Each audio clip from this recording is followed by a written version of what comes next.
Le co-living, c'est le nouveau mode de vie dont on entend de plus en plus parler. Adopté en masse par les jeunes travailleurs, il est aussi maintenant plébiscité par les autres générations. On a voulu comprendre la tendance, alors qu'il n'y a pas de réel cadre juridique adapté. On a voulu connaître les rouages et découvrir quels sont les avantages de ce qui est plus qu'un logement, mais vraiment un nouveau mode de vie. Vous écoutez Notaire Éco, une initiative de notaire.be. Pour en parler, j'ai aujourd'hui à mes côtés Amaury Mikils, le fondateur de Ecoab, et Géraldine Rollin, notaire et porte-parole de notaire.be. Bienvenue à tous les deux. Bonjour. Oui, bonjour. Alors Amaury, on va commencer par toi. Alors la première question, Ecoab, c'est quoi exactement ? Ecoab, c'est une société qu'on a lancée en 2016. On est spécialisé dans le co-living. On développe principalement des projets de co-living pour les 18-35. Alors le co-living maintenant, c'est quand même un secteur qui est assez grand en Belgique, qui devient de plus en plus gros. Il y a quand même pas mal d'acteurs. La différence avec les autres acteurs, c'est quoi ? C'est qu'on est les seuls à avoir quitté Bruxelles. La majorité des acteurs ne développent des projets que dans les communes de Bruxelles. Nous, on a pris le parti pris en 2018, à la place de se lancer à l'étranger, comme la plupart de nos concurrents, de continuer à se développer en Belgique. Donc, on a une vision vraiment un peu plus complète du co-living en Belgique francophone, en tout cas. Et alors, la deuxième différence aussi, c'est qu'on a commencé à développer des projets de co-living qui touchent d'autres catégories de la population. Et donc, on a un projet de co-living qu'on a développé à Charleroi pour des personnes de 45 à 70 ans. Et là, on est en train de développer un peu des projets de co-living pour les 70+. Et alors, co-living, colocation, c'est quoi la différence exactement ? Alors moi, ma définition du co-living, c'est quoi ? C'est un bâtiment, un immeuble et des services qui répondent aux besoins d'une communauté. La grande différence avec la colocation, c'est qu'en général, le bâtiment n'est pas toujours forcément adapté pour une coloc. Ça, c'est le premier point. Et deuxièmement, en général, on n'a pas cet aspect service qui répond aux besoins de la communauté. Okay. Donc, quels sont les services qui sont proposés ? Alors, service, on a un service de nettoyage, on a toute une assistante virtuelle. Donc ça, je pense que c'est vraiment un point fort du co-living. Quand un locataire a un problème, il ouvre un ticket avec son application.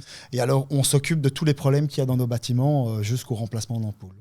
Donc c'est vraiment assez développé. Le but, c'est quoi ? C'est qu'un locataire, il rentre dans un logement, il vient avec sa valise, son laptop, tout est fourni, c'est full meublé, full équipé. Il y a la subscription des abonnements Internet, gaz, eau, etc. quoi. C'est vraiment quelqu'un, il rentre dans un logement et il doit s'occuper de rien, quoi. Pour le moment, le co-living, c'est quoi ? C'est des grosses maisons de maîtres qu'on rénove et donc rez-de-chaussée, sous-sol, on en fait des espaces communs. Et les étages, en général, c'est des chambres avec salle de bain privée. Et donc, il y a quand même de grands espaces communs, salon, salle à manger, des fois une salle de cinéma, une salle de sport, etc. Pourquoi le modèle il a du mal à se développer ? À cause de la législation. Pour le moment, c'est quand même extrêmement compliqué de partir sur des plus gros projets de co-living, alors que le marché va vers là, parce qu'on voit qu'il y a quand même certaines communes, et peut-être même la région bruxelloise, c'est pas le cas en région wallonne par contre, qui bloquent un peu le développement de ce type de projet. Géraldine, je vais rebondir vers toi. En tant que notaire, comment est-ce que toi, tu vois cette émergence de nouveaux modes de vie ?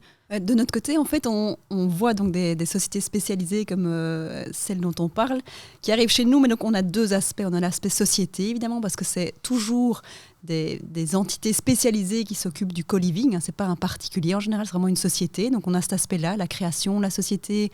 Et puis, il y a certainement des augmentations de capital qui ont dû avoir lieu pour pouvoir faire des nouveaux projets. Il y a des financements aussi après qui se développent. Et alors, on a évidemment la partie immobilière où les sociétés achètent des biens immobiliers pour les rénover et les mettre ensuite à disposition de leurs locataires, en fait, sous la forme du co-living. Alors, je disais, nous, on a un modèle qui est un peu différent de nos concurrents au niveau de l'investissement.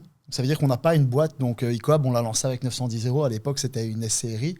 Donc, comme on n'avait pas beaucoup d'argent et qu'on n'avait pas envie de partir en levée de fonds et surtout qu'on ne voulait pas perdre le contrôle sur notre société, notre modèle, c'est le suivant. On a un invest qui achète lui-même le bâtiment, personne privée, en fait. Et nous, on pilote tout le projet du début à la fin. Donc, on lui trouve une maison, on s'occupe des travaux de rénovation, gestion locative, maintenance du bien, vraiment tout de A à Z. Chaque fois des investisseurs différents. Exactement. Ou c'est un seul... Ah oui, ok. À chaque fois, c'est un investisseur différent. Bon, après, on a des investisseurs qui ont plusieurs maisons, mais on a un modèle qui, pour ça, est différent. Et quels sont les principaux défis que vous avez rencontrés quand vous avez lancé Ecoab ? Le premier défi pour nous, ça a été de prouver qu'il y avait une demande sur ce marché, de prouver à des invests que c'était un modèle qui fonctionnait bien. nous, on était persuadés que le modèle allait fonctionner. En fait, on s'était rendu compte que les jeunes vivaient, n'avaient pas du tout le même rythme de vie que leurs parents, que les modes de vie étaient beaucoup plus déstructurés. Et moi, je faisais partie de ces jeunes. Hein. J'ai lancé Ecoab, j'étais à l'UNIF. Et donc, il y avait les cotes, mais il n'y avait pas de suite après les cotes. Et il y a de la colocation. Mais bon, la coloc, à l'époque, moi, je vivais en coloc, c'était quand même un peu... C'était quand même un peu le carnage. Donc, on s'était dit, il y a un marché à prendre, mais ce marché, il faut l'améliorer. Il y a des locataires qui ont du pouvoir d'achat, qui n'ont pas envie de vivre tout seuls dans un appartement, qui n'ont pas envie de dépenser autant d'argent aussi. Et donc, on s'est lancé, on a fait un premier projet qui a cartonné. Et en fait, de manière assez marrante, après, on n'a jamais cherché d'invest parce qu'on en a toujours eu. Et le modèle a directement pris... de l'ampleur. Je pense que tous les acteurs du co-living confondus, on doit avoir des taux de remplissage moyen de quasi 98%. Quoi. En tout cas, c'est notre cas à nous. Hein. Et ça, c'est pas que Bruxelles, hein, c'est Wallonie compris. Donc c'est la preuve quand même que ça répond à une demande. C'est pas juste les gens, on leur met pas un couteau sur la gorge pour qu'ils viennent dans un bâtiment Ecoab. Donc ça, c'était le premier frein, trouver les premiers invests. Ça a été assez facile. Puis je dirais que rapidement, pour nous, ça a été gérer la croissance. On avait une demande quand même impressionnante. On est quand même une petite équipe, donc Ecoab, il ne faut pas oublier qu'on a 5 employés, tout le reste, on sous-traite. Puis, il y a eu un élément qui était un challenge à ce moment-là, mais qui a vraiment été un tremplin pour le marché du co-living, c'est le Covid. Donc le Covid, il ne faut pas oublier qu'on a beaucoup d'expats. Alors nous aussi, contrairement à beaucoup de nos concurrents, on a beaucoup de Belges dans nos logements. On a 40% de Belges dans nos logements, 30% de Français, et le reste, c'est des autres nationalités. On a plus de 70 nationalités. Et le Covid, évidemment, à Bruxelles, dans les quartiers surtout européens, quand ça arrivait, tout le monde voulait partir, quoi. Tout le monde devait quitter Bruxelles parce que tout le monde voulait rentrer chez lui. On ne savait pas bien si ça allait être la fin du monde ou ce qui allait se passer. Donc là, sur le moment même, je vous avoue que ça n'a pas été forcément hyper simple. Surtout dans les quartiers, on avait beaucoup d'expatriés. Typique quartier de la Commission européenne, on a quand même bien galéré. Dans les quartiers comme Saint-Gilles, Ixelles, on a toujours eu beaucoup plus de Belges. Et donc là, en fait, on n'a pas été si impacté que ça parce que les gens devaient rester en Belgique. Donc voilà. Et après, par contre, on a vu vraiment, après ça, on a eu une demande mais qui était extraordinaire, quoi. On aurait pu avoir 5 fois plus de logements qu'on n'aurait pas pu caser tout le monde. Donc, au tout début du co-living, on avait des gens qui venaient vraiment pour le concept. Donc, des jeunes qui avaient vécu en coloc ou qui avaient vécu dans des cotes, qui venaient vraiment parce qu'ils voulaient vivre de cette façon-là. Ça, c'était vraiment les early adopters, on appelle ça. Et on a eu ce modèle-là pendant quand même quelques années. Après le Covid, on a eu des gens qui venaient parce qu'ils ne voulaient plus vivre seuls. Ils avaient vécu pendant plusieurs mois tout seuls, pas d'espace extérieur. Il y a des gens qui l'avaient vraiment très mal vécu. Et donc, on a commencé à attirer des personnes qui avaient toujours vécu seules, qui ne voulaient plus vivre seules et qui venaient dans nos logements. Et alors, après, une autre étape qui a été aussi un challenge pour nous, c'est là le moment, en tout cas dans la boîte où on a eu plus de mal, c'est quand le marché immobilier s'est retourné. À un moment, le marché a fait un 360, on avait des taux d'intérêt à 1%, tout allait bien, et puis boum, les prix ont explosé partout, les coûts de l'énergie, et là aussi au niveau du co-living, ça a été aussi nouveau un tremplin, parce que là on tombait sur des personnes qui des fois n'avaient même pas le choix en fait, parce que les prix avaient tellement explosé, surtout à Bruxelles, que les gens venaient parce qu'ils ne pouvaient plus se payer. Un jeune qui sort maintenant de l'UNIF, qui a un salaire, je ne sais pas, de 2400-2500 euros net, qui est déjà un très beau salaire, hein. Quand on sort de l'UNIF, payer un appartement pour vivre tout seul, avec toutes les charges et le coût de la vie, c'est quand même compliqué. Et Géraldine, on va rebondir là-dessus, parce que toi, tu es un peu à l'avant-poste quand tu vois les nouvelles générations. Généralement, on commence à travailler, c'est peut-être le moment où on pense à acheter, à prendre son indépendance. Tu sens, toi, ce glissement vers ce nouveau mode de vie ? Alors effectivement, moi je sens bien le glissement au niveau vraiment des jeunes travailleurs, donc ceux qui commencent à travailler, qui n'ont pas encore envie de prendre un très gros crédit non plus sur leur dos pour pouvoir continuer à profiter de la vie, hein, parce que c'est un peu ça aussi. Et donc dans cette phase de transition entre je sors de chez mes parents et j'achète mon premier appartement, eh bien le co-living, je pense, répond aux besoins de cette génération-là, parce qu'ils ont à la fois des espaces individuels très confortables, parce que généralement totalement rénovés, avec une salle de bain privative, avec un espace bureau, des très bonnes connexions Internet, et en même temps cet aspect communautaire, avec en plus des services qui font que tout est prévu, ils n'ont vraiment rien à faire, donc je pense que c'est très confortable. nous, on le voit, déjà le marché actuel, pour les jeunes, il est en train d'exploser. Donc c'est ça que des fois, on ne comprend pas pourquoi des fois, il y a des communes qui essayent de nous étouffer alors qu'on voit que ça répond à un besoin. Et alors nous, on voit depuis quelques années maintenant que ça touche vraiment toutes les catégories de la population. On a des gens de 45 à 70, des demandes, on doit en avoir des dizaines par semaine. On n'a pas de logement pour eux, quoi. Et donc on est là, on se dit, ouais, en fait, c'est le marché qu'on va le plus attaquer ici dans les prochaines années. Nous, au niveau du développement, on a fait ce qu'on appelle la stratégie de la tâche d'huile. Donc on a commencé à Bruxelles, et puis on s'est développé comme ça un peu partout en Belgique francophone. On aurait aimé le faire en Flandre. On a hésité pendant longtemps à le faire, mais bon, après, on a assez, je dirais, pragmatique pour dire que la Belgique, c'est 3 pays. Et on rentrera peut-être un jour sur le marché flamand, mais en tout cas avec des partenaires flamands si c'est le cas. Et après, quand on s'est développé dans toutes ces villes, qu'est-ce qu'on s'est dit ? On s'est dit, en fait, on va développer d'autres types de co-living. On va bénéficier de notre réseau qu'on a en place, donc que ce soit au niveau des administrations, des architectes, des sous-traitants, etc. Et on va développer de nouveaux modes de vie. Et donc, on a fait notre premier projet pilote à Charleroi en 2022, qui a directement cartonné. Et donc là, on a une demande. Dès que les gens ont su qu'on faisait du co-living 45-70, tout le monde venait chez nous en disant, voilà, vous n'avez pas de logement à Liège, à Bruxelles, etc. etc. On n'en a pas encore pour le moment. Et ici, l'histoire vient aussi de ma mère et de ma grand-mère. En fait, pour la petite info, le premier co-living qu'on a fait à Charleroi, on l'a fait avec ma mère, en fait.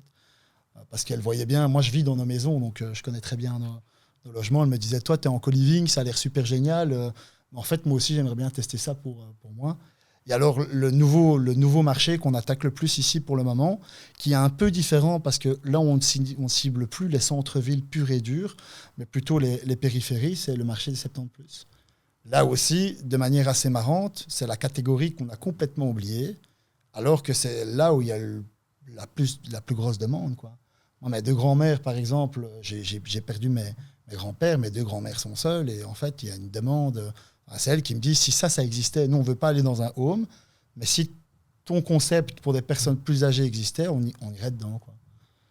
Et alors, donc il y a tous ces bâtiments, c'est un écosystème que vous créez avec les architectes, et puis après, il y a les baux à faire. J'imagine que c'est d'une complexité sans nom. C'est quoi le rôle du notaire dans votre projet ? Premièrement, on va dire filtrer les informations quand on achète un bâtiment. En général, nous, ce qu'on a, c'est qu'on nous lit les actes. On fliote les éléments qui sont importants dans l'acte. Tout le reste, on ne lit pas parce qu'on reçoit quand même des documents qui sont assez complexes. Et après, moi, je dis toujours, c'est nos premiers avocats, hein, les notaires. Hein. C'est-à-dire qu'ils analysent des dossiers pour nous, en général, et nous émettent des recommandations qu'on suit d'office. Moi, j'ai déjà eu des cas où ça ne s'est pas super bien passé pendant la vente, et au final, c'est grâce aux notaires en amont qu'on a réussi à s'en sortir. Hein. Et aussi après, il ne faut pas oublier, comme je vous expliquais, qu'à un moment, on a eu plus de mal, en toute honnêteté, parce qu'en 2022, du coup, quand le marché immobilier s'est retourné, il ne faut pas oublier que les boîtes de co-living et toutes les boîtes immobilières, de manière générale, tout le monde achetait en se disant on est inarrêtable, tout va bien aller. Et puis quand le marché s'est retourné, en fait, nous, honnêtement, on s'est mis sur des ventes qu'on n'a pas pu suivre. On a dû stopper quelques projets qu'on avait. Et là, nos notaires nous ont vraiment défendus, mais corps et âme, quoi. Bien plus que des avocats. Et on n'a même pas eu besoin, en fait, de passer par un tribunal ou des avocats, parce que ceux qui nous ont défendus du début à la fin. Donc, bien évidemment, en accompagnement.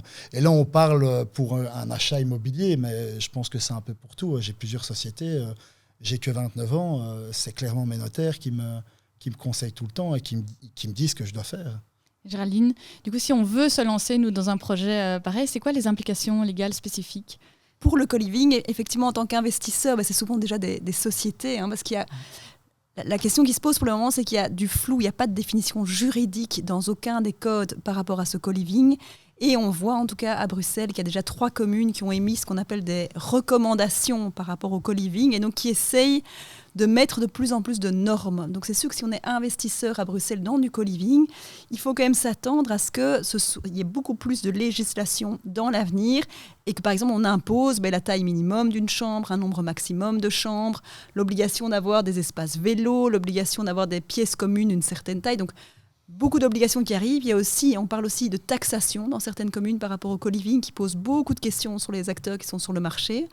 Et donc c'est vrai qu'en tant qu'investisseur, il faut être conscient que le cadre va certainement changer à l'avenir. Par contre, comme on disait, je pense que c'est un formidable projet qui répond très bien aux besoins de certaines générations. Et en tout cas, on voit qu'à Bruxelles, mais également en Wallonie, c'est vraiment un projet qui peut être porteur pour toutes ces personnes qui habitent dans ces co-living. Et donc tu mentionnais le vide législatif. Si je suis occupante d'un bâtiment, qu'est-ce qui se passe si je suis au chômage? Est-ce que je suis considérée comme isolée? Comment ça se passe? Alors ça dépend de chaque acteur sur le marché. Hein. A priori, si on regarde un peu ce qui est sorti au niveau des recommandations par rapport au co-living, on parle généralement de baux particuliers entre chaque fois la société qui loue la chambre et le locataire. Et donc si lui ne paye plus, à un moment donné, il va devoir quitter le co-living parce qu'il n'y a pas de solidarité avec les autres occupants. Maintenant, dans la réalité, je pense que les choses sont un petit peu plus floues et qu'il peut y avoir aussi parfois de la solidarité entre les différents occupants d'un co-living. Je dirais qu'au niveau des allocations, pour le chômage, en tout cas maintenant, les chômeurs bénéficiaient du statut isolé. Parce qu'au tout départ, quand on s'était lancé sur le marché, c'est vrai que c'est la grande question. S'il y avait quelqu'un qui tombait au chômage, est-ce qu'il va être recalé au niveau du statut cohabitant ou est-ce qu'il va bénéficier d'un taux isolé? Ça, je crois que c'est plus ou moins acté maintenant, au niveau, parce que c'est fédéral, je pense, comme compétence. Et je crois que ça, en tout cas, on n'a plus trop de soucis quand on fait face à ce type de situation. Alors, au niveau du CPAS, ça reste en fonction de la commune, clairement.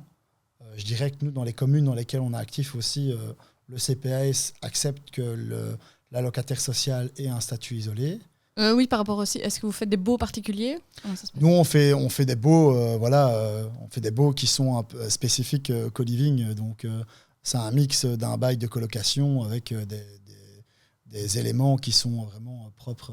C'est vrai que tous les acteurs, nous compris, on demande à ce qu'il y ait une législation qui soit beaucoup plus simple, qu'il y ait déjà une législation, qu'elle réponde aux besoins des acteurs surtout, parce que je pense qu'on ne va pas nous apprendre notre métier. Donc nous, à un moment, la ville de Bruxelles avait envoyé, ou c'était la région, avait envoyé en fait toute une série de recommandations en disant voilà la superficie des chambres, etc., etc., etc. Le nombre de mètres carrés qu'il faut par habitant. Je trouve ça génial, c'est très bien qu'il ait fait. Et nous, dans notre analyse, en fait, on se rendait compte que déjà 95% de nos chambres respectaient les recommandations. Je pense que ce qui dérange la région, donc, c'est qu'il y ait des acteurs, il y a des personnes qui essayent de copier les entreprises qui sont vraiment spécialisées dans ce domaine et qui font des projets qui sont beaucoup moins qualitatifs. Moi, j'en ai déjà vu quelques-uns à Bruxelles et en Wallonie. Et donc, je pense qu'ils essayent de freiner le marché en se disant, OK, les acteurs du co-living, on sait les cibler clairement. C'est simple. De toute façon, les adresses, elles sont sur les sites Internet. Toutes les maisons sont visibles. Mais il y a toute cette partie qui est en train de se développer sur laquelle on a zéro mainmise dessus, quoi. Je pense que c'est plus pour ça qu'ils ont voulu à un moment freiner l'essor du co-living, parce que quand on regarde, si on prend tous les acteurs confondus, on doit représenter quoi? J'avais fait le calcul une fois, je pense qu'on représente 0,01% du logement à Bruxelles. Donc on est vraiment... c'est un marché qui reste naissant. S'il y a 4000 chambres à Bruxelles, toute société comprise, c'est déjà beaucoup. C'est pas tant que ça, en fait. Géraldine, je vais te laisser le mot de la fin. Est-ce que tu auras un dernier conseil à donner à nos auditeurs qui seraient intéressés par le co-living, par l'investissement dans un projet de ce type? Alors, au niveau investissement, c'est peut-être se renseigner et aller voir justement comment fonctionnent des sociétés qui savent comment on organise un co-living, parce que je pense que c'est beaucoup plus compliqué que ce qu'on imagine. Et au niveau de ceux qui voudraient aller habiter dans un co-living, effectivement, se renseigner aussi et essayer de profiter de ce type d'habitat qui donne vraiment beaucoup de qualité de vie pour ceux qui y sont. Merci à tous les deux, c'est la fin de cet épisode. J'en retiens donc le cadre légal qui doit évoluer et qu'on espère voir évoluer, parce qu'on sent que c'est vraiment une nouvelle dynamique qui arrive et qui va vraiment changer la donne, autant à Bruxelles que dans les autres villes de Belgique. Merci beaucoup à tous les deux. Et voilà, c'est la fin de cet épisode. Merci à nos invités, merci à vous d'avoir écouté. Abonnez-vous, partagez et dites-nous ce que vous en avez pensé.